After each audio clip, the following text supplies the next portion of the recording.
Hello friends, Namrata art and craft ಚಾನೆಲ್ಗೆ ನಿಮ್ಗೆಲ್ಲರಿಗೂ ಸ್ವಾಗತ.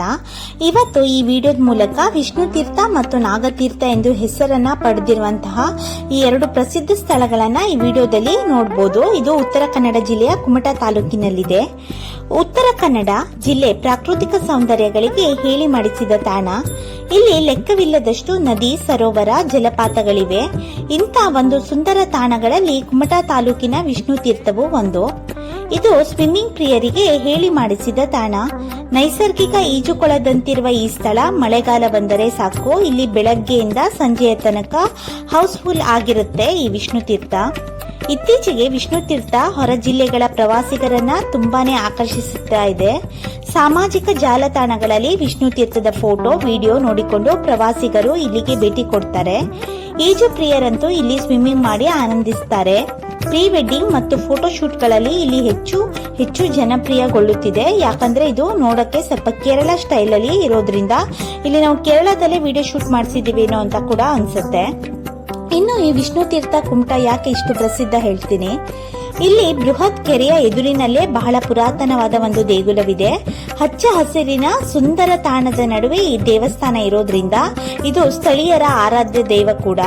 ಒಟ್ಟಿನಲ್ಲಿ ದೇವಸ್ಥಾನ ಹಚ್ಚ ಹಸಿರಿನ ಪ್ರಕೃತಿ ವಿಷ್ಣು ತೀರ್ಥದ ಸೌಂದರ್ಯವನ್ನು, ಸೊಬಗನ್ನು ಇನ್ನಷ್ಟು ಹೆಚ್ಚು ಮಾಡಿದೆ.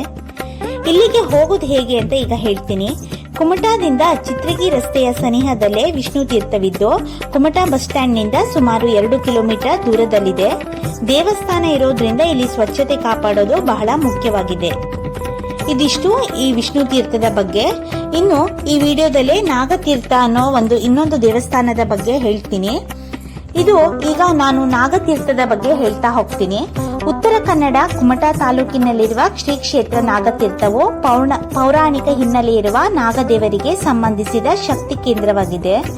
ನಾಗದೋಷ ಪರಿಹಾರಕ್ಕಾಗಿ ಮತ್ತು ಚರ್ಮ ಸಂಬಂಧಿತ ಸಮಸ್ಯೆಗಳ ಪರಿಹಾರಕ್ಕಾಗಿ ಭಕ್ತರು ಈ ದೇವರಿಗೆ ಸೇವೆಯನ್ನ ಸಲ್ಲಿಸುತ್ತಾರೆ. ಪುರಾಣ ಪ್ರಸಿದ್ಧವಾದ ನಾಗಶೃಂಗ ಪರ್ವತದ ಕೆಳಗೆ ಅತಿ ನಿಗೂಢವಾದ ಶಕ್ತಿಶಾಲಿಯಾದ ಶ್ರೀ ಕ್ಷೇತ್ರ ನಾಗತೀರ್ಥವಿದೆ. ನಾಗತೀರ್ಥದ ಮಹತ್ವ ಈಗ ತಿಳಿದುಕೊಳ್ಳೋಣ. ಉತ್ತರ ಕನ್ನಡದ ಕುಮಟಾ ತಾಲೂಕು ಹಾಗೂ ಹೊನ್ನಾವರದ ನಡುವೆ ರಾಷ್ಟ್ರೀಯ ಹೆದ್ದಾರಿಯಲ್ಲಿ ಕುಮಟಾದಿಂದ 7 ಕಿಲೋಮೀಟರ್ ದೂರದಲ್ಲಿರುವ ಈ ನಾಗತೀರ್ಥ ಕ್ಷೇತ್ರ ನಾಗದೇವರಿಗೆ ಸಂಬಂಧಿಸಿದ ಅತ್ಯಂತ ಪ್ರಭಾವಶಾಲಿ ಕ್ಷೇತ್ರವಾಗಿದೆ. ಅನಾದಿ ಕಾಲದಿಂದಲೂ ತಮ್ಮ ಕಷ್ಟಗಳ ಪರಿಹಾರಕ್ಕಾಗಿ ಅಥವಾ ಇಷ್ಟಾರ್ಥ ಸಿದ್ಧಿಗಾಗಿಯೂ ಈ ದೇವರನ್ನ ನಂಬಿರುವ ಭಕ್ತರ ಮೇಲೆ ಈ ದೇವರ ಕೃಪೆ ಭಕ್ತರ ಮೇಲೆ ಇರುತ್ತೆ ಅನ್ನೋದು ಇಲ್ಲಿಯ ನಂಬಿಕೆ. ನಾಗದೇವರು ನೆಲೆಸಿರುವ ಸುಬ್ರಹ್ಮಣ್ಯ ಗುಹಾಂತರ ನಾಗದೇವರ ದರ್ಶನ ಇಲ್ಲಿ ನಾವು ಮಾಡಬಹುದು. ಇದರ ಒಳಗೆ ನಾಗದೇವರ ಮುಂದೆ ಒಳಗೆ ಒಂದು ಚಿಕ್ಕದಾದ ಕೆರೆ ಇದೆ. ಅಲ್ಲಿ ಪ್ರತಿಷ್ಠಾಪನೆ ಮಾಡೋಕ್ಕಿಂತ ಮೊದಲು ಆ ಮೂರ್ತಿಗಳನ್ನ ನೀರಿನಲ್ಲಿ ಮುಳುಗಿಸ್ತಾರಂತೆ. ದೇವಾಲಯದ ಗುಹೆಯಲ್ಲಿ ನೈಸರ್ಗಿಕವಾಗಿ ಹರಿಯೋ ಒಂದು ಜಲಪಾತ ಇದೆಯಂತೆ, ಜಲವಿದ್ಯಂತೆ. ಅದನ್ನ ದೇವರ ಅಭಿಷೇಕಕ್ಕೆ ನಾರ್ಮಲ್ ಆಗಿ ಬಳಸ್ತಾರಂತೆ.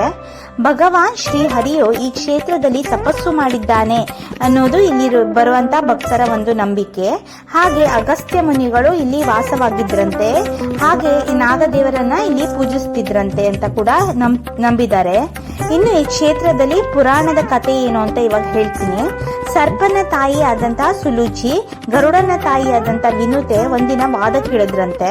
ಅವರಿಬ್ರು ನಡುವೆ ಕಾಂಪಿಟೇಷನ್ ಜಾಸ್ತಿ ಆಗಿ ಯಾರು ಸೋಲ್ತಾರೋ ಅವರು ಒಬ್ರಿಗೊಬ್ರು ಸೇವಕಿ ಆಗಿರ್ಬೇಕು ಅಂತ ಹೇಳ್ಬಿಟ್ಟು ಅನ್ಕೊಂಡು ವಾದವನ್ನ ಸ್ಟಾರ್ಟ್ ಮಾಡಿದ್ರಂತೆ. ಇದರಲ್ಲಿ ಈ ವಿಷಯದ ಸಲುವಾಗಿ ವಾದ ಏರ್ಪಟ್ಟು ವಾದದಲ್ಲಿ ಸೋತವರು ಸೇವಕಿ ಆಗ್ಬೇಕು ಅನ್ನೋದು ಇಲ್ಲಿಯ ಕಂಡೀಷನ್ ಆಗಿತ್ತು. ಆದ್ರೆ ಇದರಲ್ಲಿ ಸೋತಿದ್ದು ಸುಲೂಚಿ ಆಗಿದ್ದು. ಅವಳು ಏನ್ ಮಾಡಿದ್ಲು, ಅವಳು ಸೇವಕಿ ಆಗಿರೋದನ್ನ ಇಷ್ಟಪಡದೆ ಶಿವನ ಹತ್ರ ಹೋಗ್ಬಿಟ್ಟು ಆರಾಧನೆಯನ್ನ ಮಾಡಿದ್ಲಂತೆ. ಆಗ ಶಿವ ಪ್ರತ್ಯಕ್ಷನಾಗಿ ಒಂದು ತ್ರಿಶೂಲವನ್ನ ಕೊಡ್ತಾನಂತೆ. ಆಗ ಈ ತ್ರಿಶೂಲನ ನಿನ್ನ ಹತ್ರ ಇಟ್ಕೋ, ಹಾಗೆ ಇಲ್ಲಿ ನೆಲ್ಸು, ಅವಾಗ ಗರುಡ ನಿನ್ನನ್ನ ಮುಟ್ಟಲ್ಲ ಅಂತ ಹೇಳ್ಬಿಟ್ಟು ಒಂದು ತ್ರಿಶೂಲವನ್ನ ಕೊಟ್ಟನಂತೆ. ಹಾಗಾಗಿ ಈ ಗುಹೆಯಲ್ಲಿ ತ್ರಿಶೂಲಧಾರಿಯಾದ ನಾಗದೇವತೆ ನೆಲೆಸಿದ್ದಾಳೆ ಅನ್ನೋದು ಇಲ್ಲಿ ಬರುವಂತ ಭಕ್ತಾದಿಗಳ ನಂಬಿಕೆ. ಇದು ಪುರಾಣದಲ್ಲ ಉಲ್ಲೇಖವಿರುವಂತ ಒಂದು ವಿಷಯ ಕೂಡ. ಅದಾದ್ಮೇಲೆ ಇಲ್ಲಿ ನಾವು ಸಲ್ಲಿಸಬಹುದಾದಂತಹ ಪೂಜೆಗಳಂತ ನೋಡಿದ್ರೆ ನಾಗ ಪ್ರತಿಷ್ಠಾಪನೆ, ಆಶ್ಲೇಷ ಬಲಿ, ಸರ್ಪ ಸಂಸ್ಕಾರ, ನಾಗಶಾಂತಿ. ಇಲ್ಲಿಯ ನೀರನ್ನ ಭಕ್ತಿಯಿಂದ ಒಯ್ದು ತೀರ್ಥ ರೂಪದಲ್ಲಿ ಕೂಡ ಭಕ್ತರು ಸೇವಿಸ್ತಾರಂತೆ. ಮಹಾಲಿಂಗೇಶ್ವರ ದೇವಾಲಯ ಇದ್ರ ಪಕ್ಕದಲ್ಲೇ ಇದೆ. ಇಲ್ಲಿ ತುಂಬಾ ಪುರಾತನವಾದಂತಹ ಲಿಂಗ ಕೂಡ ನಾವು ಇಲ್ಲಿ ನೋಡಬಹುದು. ಹಾಗೆ ಈ ಎಲ್ಲ ಇನ್ಫಾರ್ಮೇಶನ್ಗಳು ನಿಮ್ಗೇನಾದ್ರೂ ಇಷ್ಟ ಆದ್ರೆ ಪ್ಲೀಸ್ ಲೈಕ್ ಮಾಡಿ, ಶೇರ್ ಮಾಡಿ, ಹಾಗೆ ಸಬ್ಸ್ಕ್ರೈಬ್ ಮಾಡೋದನ್ನ ದಯವಿಟ್ಟು ಮರಿಬೇಡಿ.